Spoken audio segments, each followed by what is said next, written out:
Gold trusted gold buyers. మీరు తాకట్టు పెట్టిన బంగారాన్ని విడిపించి ఈ రోజు ఉన్న మార్కెట్ ధరకు కొనబడను. నేను చేసిన దాంట్లో నాకు ఎక్కువ పేరు తెచ్చినవి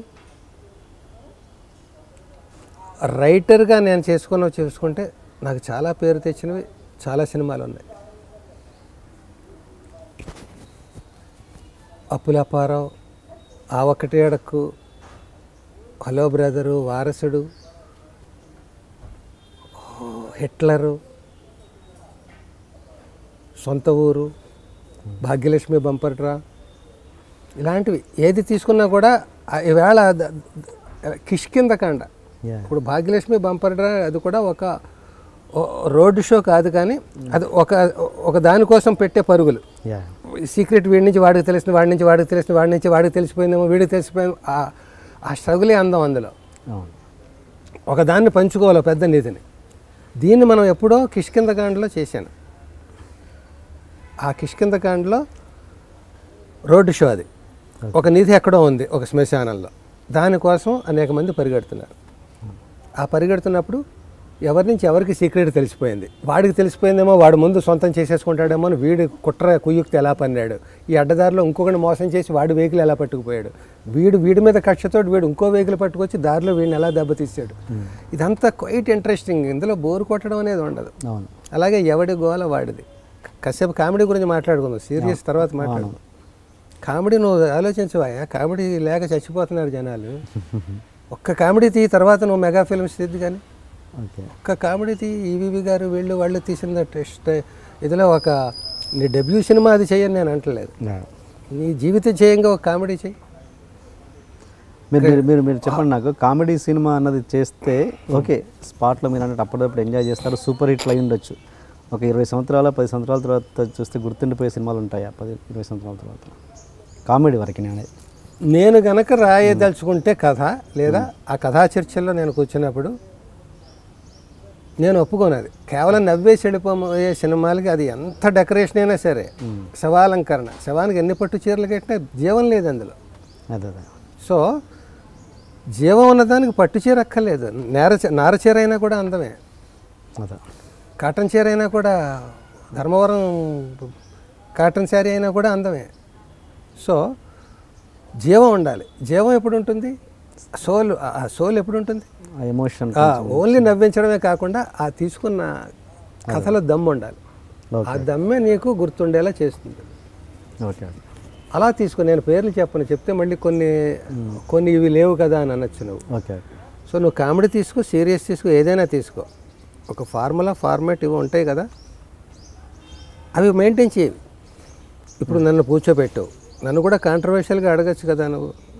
ఎక్కడెక్కడో గెచ్చితే నేను రెచ్చుతాను కదా, మానవ నైజం అది, గెచ్చితే రెచ్చడం అనేది. అలా గెచ్చడం నీకు తెలుసు, రెచ్చడం కూర్చున్నవాడికి తెలుసు. ఇక్కడ కూర్చున్నవాడికి కాసేపు నువ్వేంటి, నువ్వు ఏదో ఏ కారణాన్నో నువ్వు అట్లాగే నన్ను ఓ అని చెప్పని విషయాలు అన్నట్టుగా చెప్తున్నావు. మరి ఏం చేస్తావు నాకు టెన్షన్గానే ఉంది. ఈ ఇంటర్వ్యూ ఎలా ముగుస్తుంది అనేది ప్రస్తుతానికి చూద్దాం. అది మామూలు వాల్యూస్ మాట్లాడుకుంటున్నాం, ఇవి కూడా జీవితంలో కావాలి అని మాట్లాడుతున్నాం ఇప్పుడు. అందుకని వాల్యూస్ ఎప్పుడు మనం కాపాడుకోవాలయ్యా. అది లేకపోతే కమర్షియాలిటీస్ అన్నిట్లో ఉండాలి. ఇప్పుడు నువ్వు ఎవరితో తీస్తున్నావు, ఏ హీరోతో, ఆయన కమర్షియాలిటీ వాడుకోకపోతే నీకు చేత కాదు అంటారు. ఇప్పుడు పెద్ద హీరోని పెట్టుకుని అతని చేత ఫైటు, సాంగు, స్టెప్ సరిగ్గా లేదనుకో, నువ్వు కొత్తదనం కోసం పాటలు లేకుండా ఫైట్లు లేకుండా తీస్తే ఎవడండి ప్రతివాడు డైరెక్షన్ నిన్ను ఫస్ట్ అంటారు తప్ప ఎవరిని అంటారు? చిరంజీవి గారు సాంగ్స్ వద్దన్నారంటారా, లేకపోతే ఇంకోటి అంటారా? ఆయనకి తగ్గ సాంగ్ నువ్వు తీసుకెళ్ళకపోతే నీకు అవుతుంది తప్ప ఆయనకి ప్రాబ్లం అవుతుంది కదా. అందుకని నువ్వు ఏ సిచ్యుయేషన్లో ఉన్నావు దానికి తగ్గట్టుగా ప్రవర్తించాలి. నువ్వు కబడ్డీ ఆడుతున్నావా, క్రికెట్ ఆడుతున్నావా, బ్యాడ్మింటన్ ఆడుతున్నావా, దానికి తగ్గట్టుగా బాడీ మూమెంట్ కానీ మన ప్లే స్కిల్స్ కానీ చూపించాలి కదా. నువ్వు సినిమా ఎవరితో తీస్తున్నావు? పెద్ద మల్టీ స్టారర్ తోట, చిన్న సినిమాయా, చిన్న షార్ట్ ఫిలిమా, లేకపోతే ఒక మెరానామ్ జోకర్ తీస్తున్నావా? ఎంచుకున్న కథాంశం సిచ్యుయేషన్స్ని బట్టి మెరానామ్ జోకర్ అందులో కమర్షియాలిటీస్ అంతకంటే పెట్టడం కష్టం. అది ఫ్లాప్ అయినా కూడా ఎవర్ గ్రీన్ సినిమాలు అంటే ఏంటంటే అది చెప్పొచ్చు. కానీ నేను 10 ఫెయిల్యూర్ సినిమాలు గొప్ప సినిమాలు అని చెప్పాను అనుకో, గొప్ప సినిమాలు అంటే ఈయన గొప్ప సినిమాల గురించి అడగకూడదు అనిపిస్తుంది. ఎందుకంటే ఎవడు ఫెయిల్ అవ్వడానికి ఇంట్రెస్ట్ చూపించాడు కాబట్టి. అదే అదే సో ఎట్ టైమ్స్ ఫెయిల్ అవ్వచ్చు, కానీ అదే అదే మంచి సినిమా లక్షణాలు అందరికీ తెలుసు. Okay sir. అంటే నా సినిమాల్లో నువ్వు అడిగావు కాబట్టి ఆ ఒకటి అడక్ అనేది ఒక గొప్ప సినిమా. కామెడీ ఉంది, వాల్యూస్ ఉన్నాయి. నేను అన్ని మేనరిజమ్స్ ఎందులోనూ పెట్టలేదు, కిష్కిందగాంట్లో పెట్టాను సరదా. ప్రతి క్యారెక్టర్కి ఒక మేనరిజం. అలాగే అందులో ఆ ఒకటి అడక్కులో ప్రతి క్యారెక్టర్కి ఒక మేనరిజం ఉంటుంది. అవును. అసలు ప్రతి క్యారెక్టర్కి మేనరిజం పెట్టడం శాస్త్రరీత్యా కరెక్టా కాదా నాకు తెలియదు. కరెక్ట్ కాదని ఎవడైనా అంటే కరెక్ట్ అంటాను. శాస్త్రం ఏమిటి నాకు తెలియదు, నేను శాస్త్రాలు చదువుకోలేదు, థియేటర్ ఆర్ట్స్ చేయలేదు, ఇంకోటి చేయలేదు. నేను ఏం తెలియకుండా, నేను మెకానిక్, నేను ఇంజనీర్ని కాదు. నాటకమైనా అంతే, సినిమా అయినా అంతే. నాకు కొత్తగా ఉండాలి, టేస్టీగా ఉండాలి, ట్రెండీగా ఉండాలి.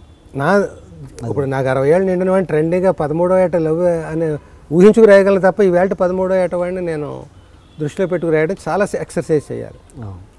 సో ఆ ఒకటి అడక్ అనే దాంట్లో అన్ని మేనరిజమ్స్ ఎందుకు పెట్టచ్చు అంటానంటే, నేను ఏం చదువుకోకపోయినా నాకు ఎప్పటికప్పుడు అల్జీమర్స్కి దగ్గర పడుతున్నానా అని, చిన్నప్పటి నుంచి అల్జీమర్సే, నాకు మర్చిపోతుంటాను. ఇప్పుడు కూడా నేను ఇంకా వెళ్ళలేదు, అతి కష్టం మీద ఎక్కడ పాయింట్ ఎక్కడో వెళ్ళిపోతాను, అటు ఇటు మళ్ళీ ఇటు రావడానికి ప్రయత్నం.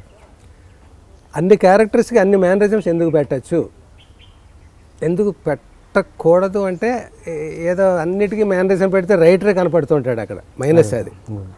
ఎందుకు పెట్టచ్చు అంటే, అలా మొనాటనస్గా పెట్టకుండా ఎందుకు పెట్టచ్చు అంటే, ప్రతి మనిషికి ఓ బాడీ లాంగ్వేజ్, ఓ మేనరిజం ఉంటుంది.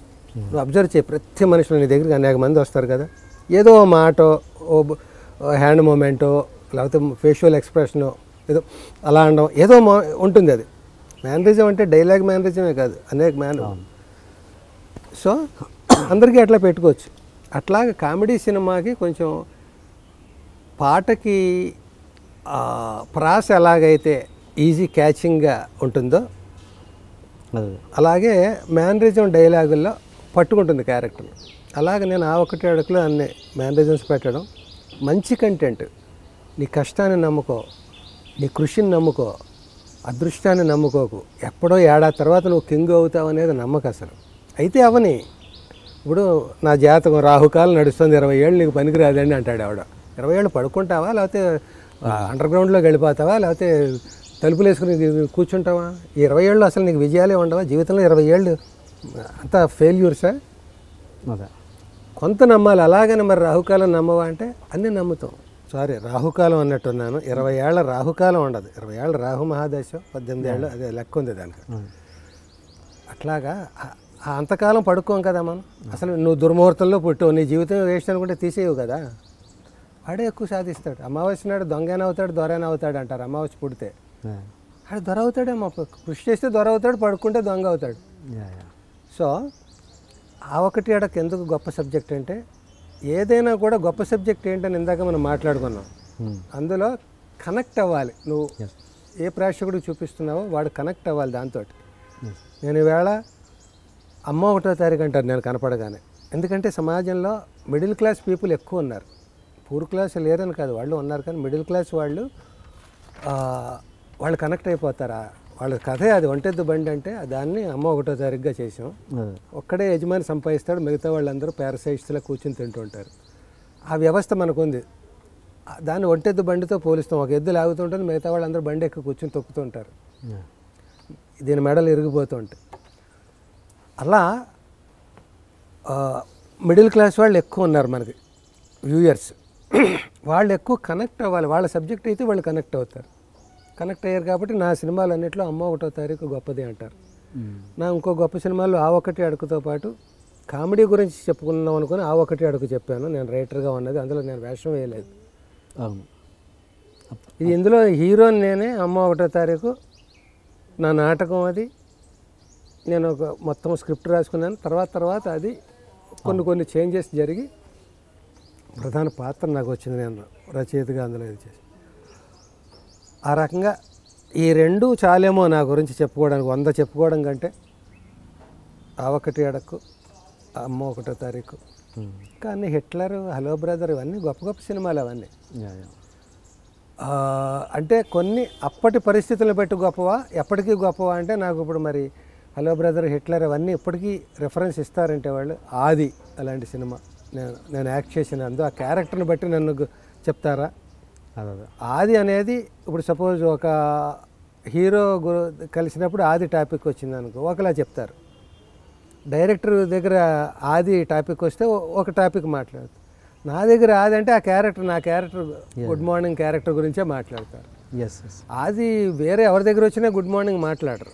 నా దగ్గర మాట్లాడినప్పుడు అది అలాగ నా వరకు చూసుకుంటే నాకు ఆది, హనుమాన్ జంక్షను, సీమశాస్త్రి ఇలాంటివి చాలా మంచి సినిమాలు ఉన్నాయి నాకు పేరు తెచ్చినవి. మరి సినిమా టోటల్గా ఏది గొప్పది, నేను రాసినవి కానీ యాక్ట్ చేసినవి కానీ అనుకున్నప్పుడు ఇవన్నీ వస్తాయో రావో నాకు తెలియదు. ఆ ఒకటి అడక్కు, అమ్మ ఒకటో తారీఖు, సొంత ఊరని ఒకటి చేశాను. దాని వెనకాల చాలా పెయిన్, స్ట్రెయిన్, ఇంకా ఆర్థిక మానసిక ఒత్తిడులు చాలా ఉన్నాయి దాంట్లో. అవన్నీ తట్టుకొని అది ఎవర్ గ్రీన్ నా దృష్టిలో. నేను వేసాను కనుక కాదు. ఎస్ ఎస్ అవును, చాలా మంచి సినిమా. నేను డిగ్నిఫైడ్ క్యారెక్టర్లు వేశాను, డీగ్లామరైజ్డ్ వేశాను. డీగ్లామరైజ్డ్ అయినా కూడా వాడు ఒక ఫిలాసఫర్, వాడు అక్షరం చదువుకొని మహాజ్ఞాని, గోచిగుడ్డ లేని సంస్కారి. సంస్కారం అంటే ఏంటి? మంచి బట్ట అది వేసుకోవడం, అదేం లేకుండా గోచిగుడ్డతో ఉంటాడు. వేమనికి వాడికి తేడా గోచిగుడ్డే. అలా ఉంటాడు. అయినా కూడా వాడికి సంస్కారం, వాడికి అన్నీ తెలుసు. వాడు పెద్ద సోషలిజం గురించి మాట్లాడేవాడు. వాడు ఇప్పుడు నువ్వు కోటీశ్వరుడు, పేదవాడు నీ దగ్గర ఉంటాయి, నా దగ్గర అందరినీ అడుక్కునేవాడు కాళ్ళ దగ్గర కోటీశ్వరుని పాతగలను, ఇంకొకటి దగ్గర వాడిని పాతగలను, నా రాజ్యంలో అందరూ సమానం అంటాడు. అలా అదొకటి గొప్ప క్యారెక్టర్. అది ఒక రీసెర్చ్ వర్క్. అది దాన్ని పోలికలతో ఇది హిందీలో వచ్చింది, ఇంగ్లీష్లో వచ్చింది అనడానికి తక్కువ. ఆ క్యారెక్టర్ ఉందేమో కానీ ఇన్ టోటో చూసుకుంటే సొంత ఊరు లాంటి సినిమాలు రెఫరెన్స్గా నీకు ఎక్కువ దొరకదు. ఏదో ఏమంటారు, అది విక్రమ్ ఏదో చేసాడు ఒక సినిమా, నేను మనిషినే, అలాంటి శివపుత్రుడు అలాంటివి కొన్ని రెఫరెన్స్లు ఏదైనా క్యారెక్టర్ గురించి, గెటప్ గురించి దొరుకుతాయేమో కానీ అదే ఒక గొప్ప ఫిలసాఫర్గా మాట్లాడుకుంటే ఆ క్యారెక్టర్ని అలాంటి రెఫరెన్స్లు ఎక్కువ దొరకవు. వాడు ఎవరిని కేర్ చేయడు, వాడిని చూసి అందరూ భయపడతారు. అదే క్యారెక్టర్. వాడు ఏం చదువుకోలేదు, అన్నీ మాట్లాడతాడు. వాడు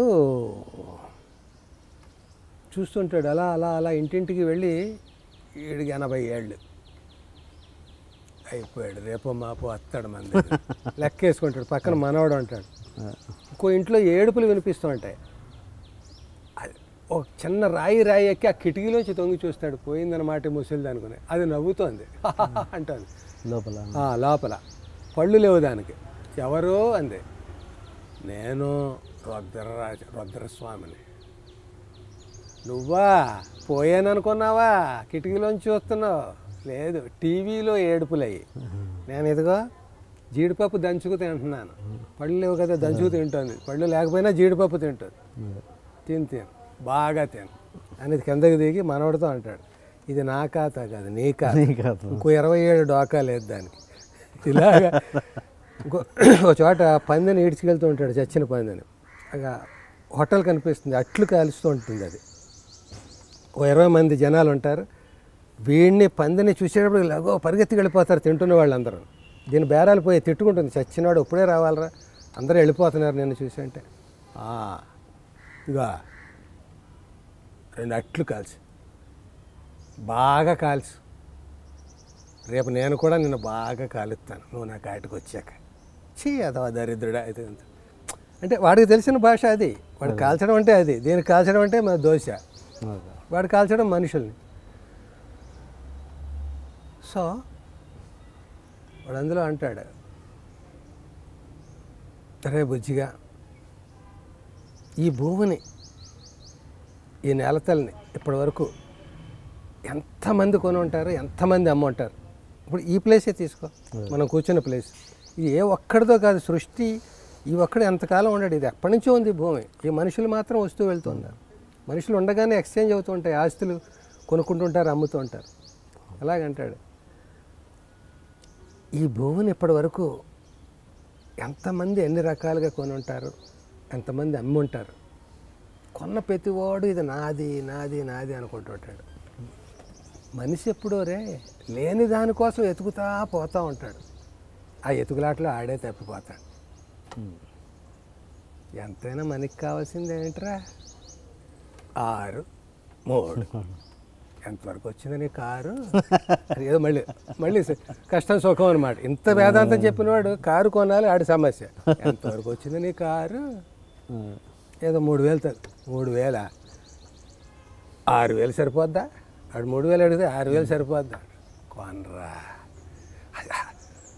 మొలతాడు తప్ప ఏం లేదు ఆడి దగ్గర. ఆడు వచ్చేస్తున్నాడు ప్రతి సంపాదించేసాను. ఏంటి ఆడిది? మొలతాడు కూడా కోసేసాను. చితి మీద పడుకోపోయాడు మొలతాడు. వాడిని మించిన వేదాంత ఎవరు? వాడిని మించిన ఎడ్యుకేషన్ తెలిసినవాడు ఎవడు? వాడిని మించిన సంస్కారం ఎవడు? ఇట్లా ఇవన్నీ మరి మాట్లాడే టాపిక్ వస్తే గొప్ప సినిమాలు నా దృష్టిలో. అవి ఎన్ని కోట్లు ఏ క్లబ్లో చేరాయంటే నేను చెప్పలేను. రూపాయి క్లబ్లో చేరాయేమో. కానీ ఆ సినిమా వరకు పెట్టిన దానికంటే ఎక్కువ వచ్చే శాటిలైట్ అప్పట్లో మంచి విజృంభణగా ఉన్న రోజుల్లో అమ్మారు అది. ఇట్లా మంచి సినిమాలు చెడ్డ సినిమాలు అంటే టైంని బట్టి మారుతూ ఉంటాయి, సిచ్యుయేషన్స్ని బట్టి మారుతూ ఉంటాయి, ఇంకా రకరకాల కాంబినేషన్స్ని బట్టి మారుతూ ఉంటాయి. అయినా కూడా మారకుండా అలా ఉండేవి మంచిగా చెప్పుకోవచ్చు మనం. అలా సినిమాల గురించి కాకుండా ఒక క్యారెక్టర్ గురించి చెప్పమంటే, సపోజ్ ఒక టాపిక్ తీసుకుందాం. ఒక పిసినారితనం అనేది ఒక క్యారెక్టర్గా ఉంటుంది. క్యారెక్టరైజేషన్. పిసినారితనం ఈవేళ కొత్తగా మనం కనిపెట్టామా?